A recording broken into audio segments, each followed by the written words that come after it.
For today's video mga kapares, nandito na naman po tayo at magluluto naman tayo ng ating pananghalian.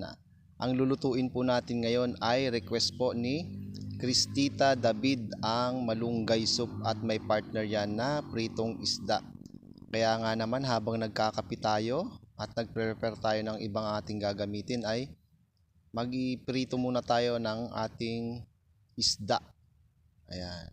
Shoutout po sa ating mga followers, mga subscribers natin sa YouTube channel at yung mga nagsishare po ng aming mga video. Maraming salamat po. Salamat po sa inyong suporta sa aming munting channel.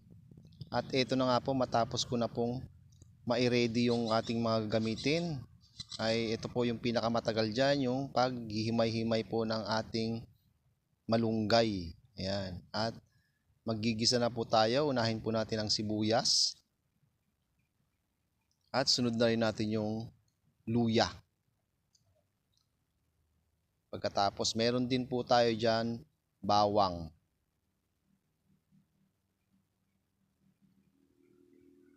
Halu-haluin lang natin. At lalagay na rin po natin dyan yung ating kamatis. Yan, mekos-mekos lang ni Insan at palalambutin po natin yan mga kapares. Yan. Mekos-mekos lang at pag malambot na maglagay din po tayo ng tubig. At pakukuluin na naman po natin yan at magdadagdag tayo ng asin. Meron din tayong pamintang durog. At syempre magdadagdag tayo ng asukal. At saka natin ilagay yung scrambled egg. Yan. Tapos imekos-mekos lang na Insan. Mabilis lang po ito lutuin mga kapares at meron din po itong masustansyang dahon ng malunggay at naglagay tayo ng sili. Ayan. Mura na, masustansya pa ang ating budget ngayon. Kaya ano pang hinihintay nyo mga kapares? Mangantayon. Welcome back mga kapares. Nakapagluto na po ba kayo ng malunggay soup? Meron tayo dito ng isdang prito.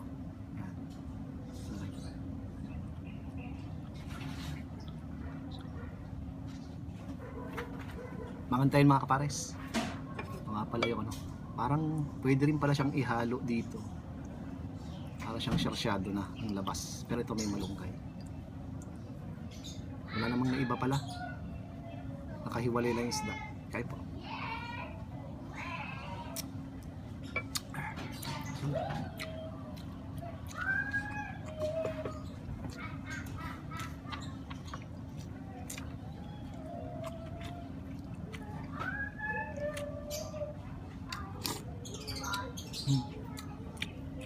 Okay.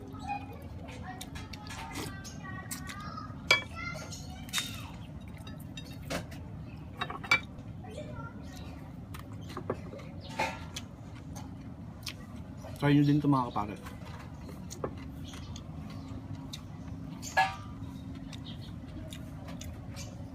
Yung mga anak nyo na ano, mga bata, masarap din to para sa kanila.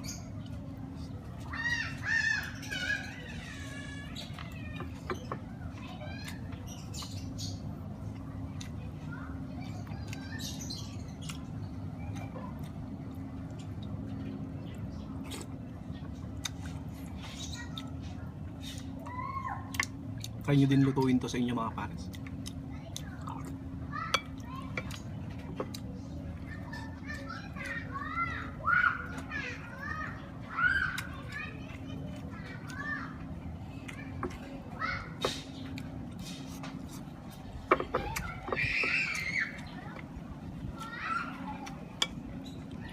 Harap ng sabaw.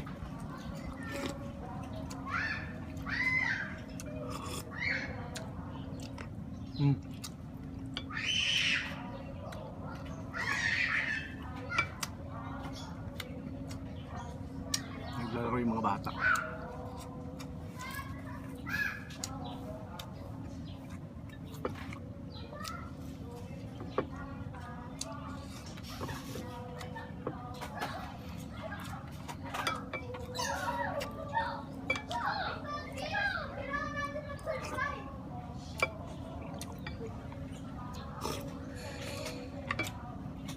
Sarap ng sabaw. Refreshing.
Mm.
Nagkakta yung pawis ko.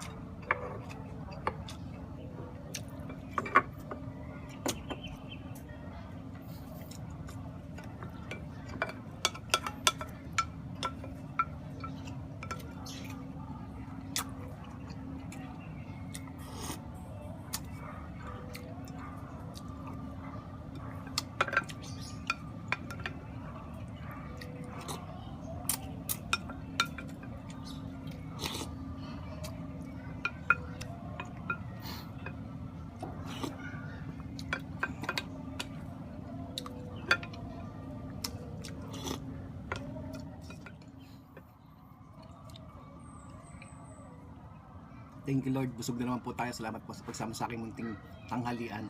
Sana may naisip nyo rin po itong lutuin mga kapares. Masarap. Hanggang sa muli mga kapares.